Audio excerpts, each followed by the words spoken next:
don't even know how to start this, but I need to get it out before I lose my mind. I think someone in my family, maybe even someone I grew up with, is behind the sickest, most fucked up thing that's ever happened to me. And I have no way to prove it. This started about 2 years ago, but looking back, I think the signs were always there. I just didn't pay attention.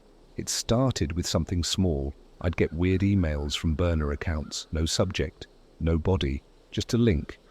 I never clicked them, obviously, but they kept coming. Different addresses every time, Gmail, Yahoo, even some random Russian domains. Eventually, they started showing up in my spam folder daily. At first, I figured it was just some phishing bullshit, but then my Instagram started glitching out. Every time I opened it, I'd see an account I didn't recognize in my suggested list. Something generic, like user4285573. No profile picture, no posts, but if I clicked on it, the account would disappear, like it'd just say user not found immediately. I should have screen recorded it, but I never thought much of it. Just some Instagram bug, right? Then I started getting texts. At first, it was just random numbers sending me single words. Smile. Wait. Stop. That kind of thing. Always from different area codes. I'd block them, but they kept coming. Then one day, I got a picture. It was of my fucking bedroom. Not a Google Street View, not my apartment building, my actual bedroom. From the corner where my closet door was slightly open, I could see my own bed, my nightstand, even the glass of water I'd left there the night before. I lost my shit. I searched my whole apartment, every closet, every vent, every cabinet, nothing. My front door was still locked, no sign of forced entry. I even asked my landlord if they had been in my unit for maintenance or something, but they said no. I moved out the next month. For a while, things were fine. I switched numbers, got new social media accounts, even stopped posting for a while. Nothing happened. I figured whoever was messing with me got bored. Then my cousin Ethan died. I hadn't seen Ethan in years. We were close when we were kids, but after high school, we went different directions. He got into tech, worked in cybersecurity or some shit. We'd text on holidays, but that was it. So when I got a call from my mum saying he had died, it didn't hit me right away. Apparently, he'd been living in some shitty apartment in San Francisco, and one day, he just stopped showing up to work. After a week, his landlord did a welfare check and found him in his bathtub, wrists slashed, laptop smashed to pieces on the floor. Suicide, they said. But here's the thing. Ethan wasn't the type. He was paranoid about everything. He had cameras in his apartment, encrypted all his devices, never even used social media. At his funeral, I overheard my uncle whispering to my dad about how the cops found something weird in his place. They said his walls were covered in post-it notes, all with random words written on them. Some were just numbers, some were names, some even had IP addresses written on them. The cops said it was the ramblings of a paranoid mind, but it stuck with me. Because one of the names written on those post-its? Mine. I asked my uncle about it later, just to see if I'd misheard, and he got real quiet. Then he pulled me aside and told me not to bring it up again. Just let it be, he said. Ethan was into some dark shit. I went home that night feeling sick. I couldn't shake the feeling that Ethan didn't kill himself, but I didn't know what to do with that thought. And then the texts started again. New number, no message, just a photo. It was Ethan's grave. I told myself it was some sick joke, maybe some internet troll who had found my info. But I didn't tell anyone. I didn't want to sound crazy. A few weeks later, I got another text. This one was worse. It was a video. I was at work when it came in, sitting at my desk, half asleep. The second I opened it, I felt like I was going to throw up. It was Ethan, sitting at his desk in his shitty little apartment. He looked tired, pale, like he hadn't slept in days. He was typing something on his laptop. Then the video cut to his bathroom. He was in the tub. His arms were shaking. There was blood on the floor. Then the camera turned, and for a split second, I saw someone else in the room. They were standing just outside the bathroom door, just a shadowy figure in the dark. Watching. I dropped my phone. I couldn't breathe, because that video, that wasn't some old footage from his security cameras. That video was taken from someone else's phone, someone who was in the apartment with him. And the worst part, I swear to God, I recognized the shape of the person standing there. I think it was someone in my family. I didn't sleep that night. I couldn't. I just kept staring at my phone, at that fucking video, trying to find a way to tell myself it wasn't real. But it was. It was real. I watched it over and over again, slowing it down, pausing at the exact moment the figure stepped into frame. The quality wasn't great, but there was something about them, something familiar. The way they stood, the slight hunch in their shoulders. I knew that stance. I knew it. But my brain wouldn't let me make the connection. It was like I was forcing myself not to see it. I told myself I should go to the police. But what the fuck was I going to say? Hey, someone sent me a video of my cousin dying, and I think it was filmed by someone in my family. Yeah, great. They'd either laugh in my face or assume I was the crazy one, so I did nothing for weeks. I stopped checking my texts, stopped logging into my accounts. I even switched my commute to work, taking different routes every day. I didn't know what I was avoiding. I just knew that whoever sent me that video wanted me to see it, and that scared the shit out of me. Then one night, something happened that made it impossible to ignore. I was at a bar with some co-workers, this shitty little dive in downtown LA called The Short Stop. It was a Friday night, the place was packed, and I was doing my best to pretend everything was fine. I hadn't told anyone what was going on. What was I supposed to say? At some point, I went to the bathroom. The second I stepped inside, I got this weird feeling. You know when you can feel someone looking at you? It was like that, except worse, like I was already being watched before I even walked in. I shook it off, went to the urinal, and that's when my phone buzzed. New text, no words, just another fucking photo. I swiped it open, and I swear to God, my blood turned to ice. It was a picture of me, standing at the urinal. I spun around so fast I nearly slipped. There was no one behind me. Just the row of grimy stalls, door slightly ajar on the last one. I walked over and kicked it open. Nothing. I rushed back out to the bar, looking around like a psycho. I checked every face in the crowd, my hands shaking, my heart slamming against my ribs. Then my phone buzzed again. Another picture.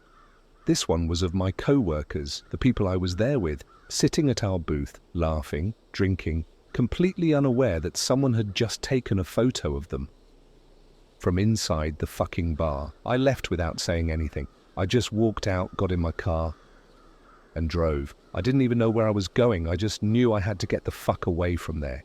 When I finally pulled over, my hands were still shaking. My phone was face down on the passenger seat.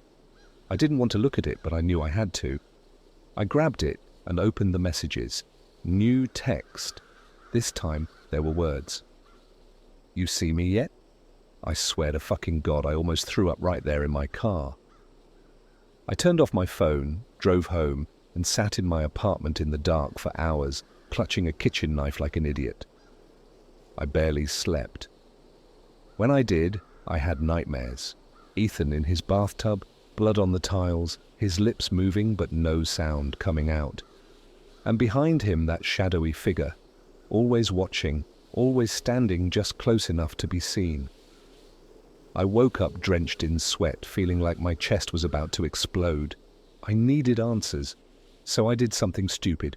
I went to Ethan's apartment. I drove up to San Francisco that morning. No plan, no logic, just pure fucking desperation. The landlord was still renting it out, so I lied and said I was interested in leasing. The guy let me in, no problem. place was cleaned out, but the layout was exactly the same. The second I stepped inside, I felt it. That same watched feeling. I stood in the middle of the room, looking around, trying to imagine what it must have been like for Ethan in his last days. What he must have seen. That's when I noticed something weird. The closet door. It was open slightly, just like in the picture I had gotten a year ago. The one someone took from inside my own bedroom. I walked over, heart pounding. It was empty. But when I stepped inside, I saw it, faint, scratched into the back wall. A name. My uncle's name. My stomach fucking dropped.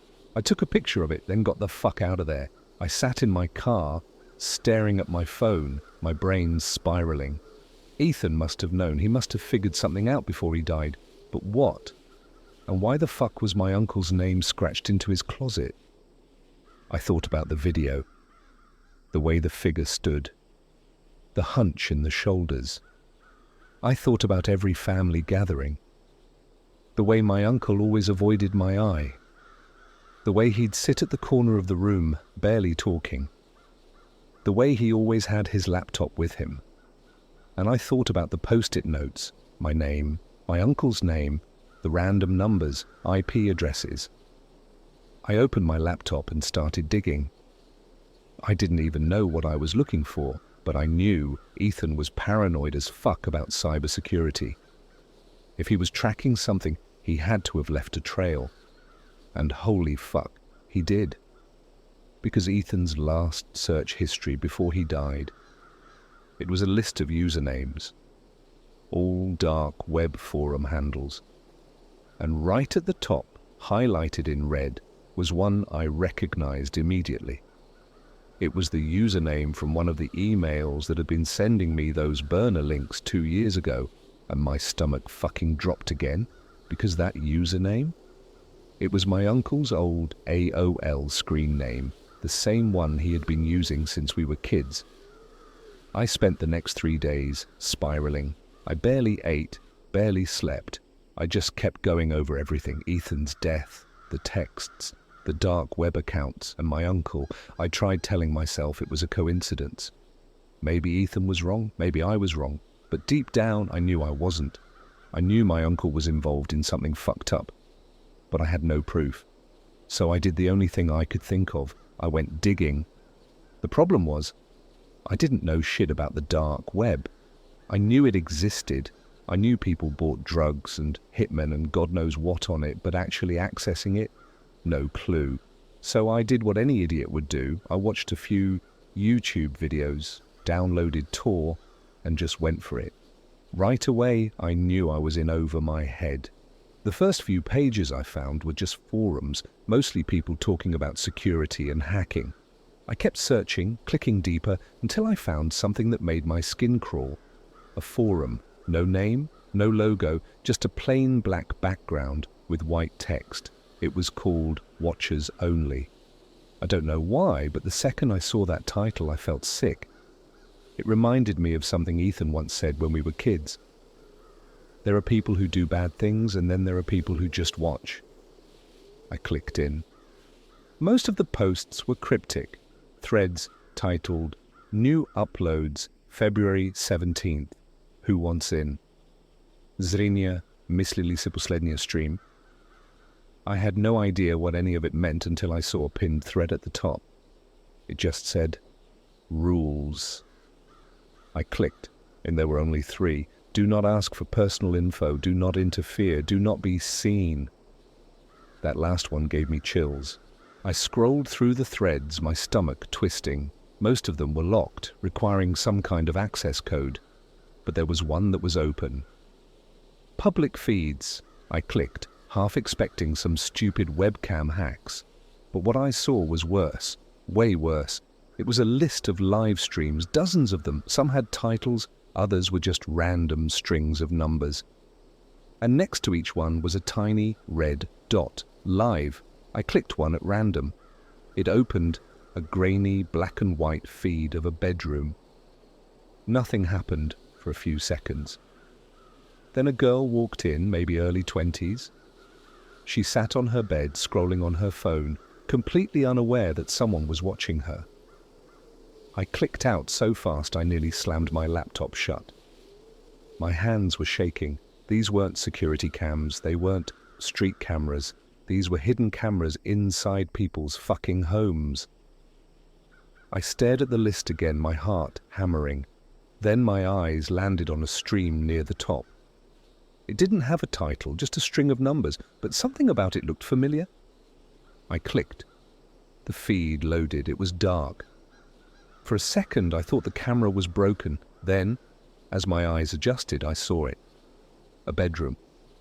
My bedroom. I froze. My screen showed the exact layout of my apartment, the bed, the dresser, even the jacket I had left on my chair that morning. I was looking at a live feed of my own fucking room. I jumped up so fast my chair fell over. I ran to my closet, my dresser, my bookshelf, ripping everything apart. Where was it? Where was the camera?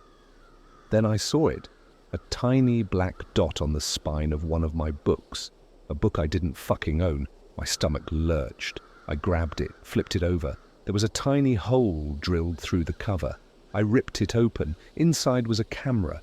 Wires led to a battery pack taped to the back cover. I yanked it out and threw it across the room. My hands were sweating. My whole body was shaking. Someone had put a hidden camera in my room. Someone had been watching me. I turned back to my laptop. The stream was still running. I stared at it, my own empty room, the camera now knocked sideways from where I'd thrown it. Then, at the bottom of the screen, a chat window popped up, and a new message appeared. "Found it!" I slammed my laptop shut and ran.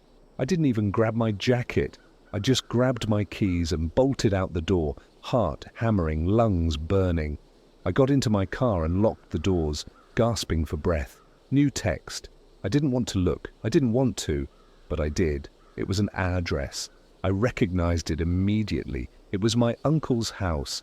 I sat in my car, staring at the text, my stomach churning like I was about to throw up. My uncle's house. Why the fuck would they send me his address? I knew what it meant. I knew whoever was behind this was leading me somewhere, taunting me, daring me to go. But the worst part? I wanted to know what the fuck was going on. I turned the car on and drove. My uncle lived in one of those old, shitty ranch-style houses in Riverside, out in the middle of nowhere. I hadn't been there in years, not since I was a teenager. He was always the weird one in the family, the guy who never showed up for holidays unless he had to. And even when he did, he barely spoke. Just sat in the corner, drinking, watching everyone. I got there around midnight. The house was dark. No car in the driveway. For a long time, I just sat there, gripping the steering wheel, trying to convince myself to leave. Then my phone buzzed. New text. Go inside. I almost threw my phone out the fucking window. Instead, I got out. The front door was locked, but the side gate was open, leading to the backyard. My uncle always had this weird little shed back there, filled with old junk, old computer parts, radios, whatever random shit he collected. As a kid, I was never allowed inside. I walked up to it. The door was open just a crack. I don't know what I expected to find. Maybe some kind of creepy shrine, maybe a pile of evidence proving my uncle was some kind of serial killer. But when I stepped inside, I saw something worse. A desk, a chair, and a fucking wall of monitors, all of them filled with different security feeds. My brain didn't process it at first. I just stood there, my heart slamming against my ribs, staring at the screens. There were dozens of them, different houses, different rooms, bedrooms, living rooms, bathrooms, some with people inside them, people completely unaware that they were being watched. And right there, in the bottom right corner, was a feed of my apartment. I nearly fell backward. I turned to leave, my hands shaking, but something stopped me. A laptop sitting open on the desk. The screen showed a message board, One of the dark web forums I had seen before, except this wasn't just some discussion thread. This was chat logs, and I saw my uncle's username. The messages made my skin crawl. He's getting close. Doesn't matter. We have what we need. He's not the first. Won't be the last. I scrolled up, my fingers ice cold. And then I saw it. A list of names. Ethan's was there. So was mine. And at the top, in bold red letters, was one last message. He's next. The second I read it, I heard a noise outside. Footsteps. I turned off the laptop screen and backed into the shadows, pressing myself against the wall. My breath was coming too fast. The shed door creaked open. I saw a shadow move inside. Someone tall, broad-shouldered. My uncle. I could hear his breathing, slow, deep. He walked past me, toward the monitors, oblivious that I was right fucking there. I had a choice. I could run, try to make it to my car before he noticed. Or I could end this. I looked around the shed, my mind racing. My eyes landed on a rusty old crowbar, half buried under a pile of cables. I grabbed it, tightened my grip, took a slow, deep breath. Then I swung. I didn't hesitate. The second the crowbar connected, my uncle dropped like a fucking sack of bricks. I stood there, panting, my hands trembling so bad I almost dropped the weapon. My uncle groaned, shifting on the floor, but he wasn't getting up. Blood dripped down the side of his head, pooling on the concrete. I should have left. I should have gotten the fuck out of there, but I didn't. Instead, I grabbed zip ties from the desk and yanked his arms behind his back, tying them tight. I didn't even know where the fuck that instinct came from. Probably from all the true crime shit I watched. But it worked. Then I grabbed his laptop and ran. I don't remember driving home. It was all a blur, like my body was on autopilot. My brain wasn't working, just pure adrenaline, pure panic. By the time I made it back to my apartment, my uncle's laptop was burning a hole in my passenger seat. I took it inside, locked every door, turned off every light. Then I opened the laptop and started digging. The shit I found made me want to throw up. First, the videos, hundreds of them, hidden camera feeds from different houses, people eating, sleeping, fucking, completely unaware they were being watched. I recognized some of them, my co-workers, my neighbors, even a girl I used to date. Then the chat logs, threads and threads of conversations between my uncle and other people. Got a new one, female, 23, lives alone. Nice. Need an address? Already got it. Setting up next week. This was a network, a whole fucking operation. These weren't just sick fucks spying on people. They were selling access. People were paying to watch. And then I found the worst part, a folder labeled with my fucking name. I opened it, my stomach twisting. Inside were pictures of me, sleeping, working, driving. Some were old, from my last apartment, from places I had been years ago. Some were new, from the bar, from my office, from just days ago. And then at the very bottom was a single video file. I clicked it, my fingers ice cold. It was from the camera in my bedroom. Except this time, it wasn't just me in the room. Someone else was there. I could see myself sleeping, my face barely visible in the dim light. And then, from the closet, a shadow moved, a person. Slowly, silently, they stepped out. They stood at the foot of my bed, just watching me. The video cut off. I slammed the laptop shut, my chest heaving, bile rising in my throat. I was done. I didn't care about proof anymore. I didn't care about evidence. I just wanted to survive. I grabbed my keys and ran out the door. I didn't even pack. I just got in my car and drove, my hands white-knuckled on the wheel. I had no plan, no destination. I just needed to get away. Then my phone buzzed. I didn't want to look. I didn't. But I did. New text. Wrong move. I don't know what happened to my uncle. I never went back. Never checked the news. Never looked him up. I changed my number, deleted my social media, moved across the fucking country. For a while, things were quiet. No texts, no pictures, no watching. Then last week, I got a package. No return address. Inside was a single USB drive. No note, no explanation. I thought about throwing it away. I should have, but I didn't. I plugged it in. There was only one file, a video. It was me, sitting at my desk, right that moment, right now. I turned around, and behind me, my closet door was open.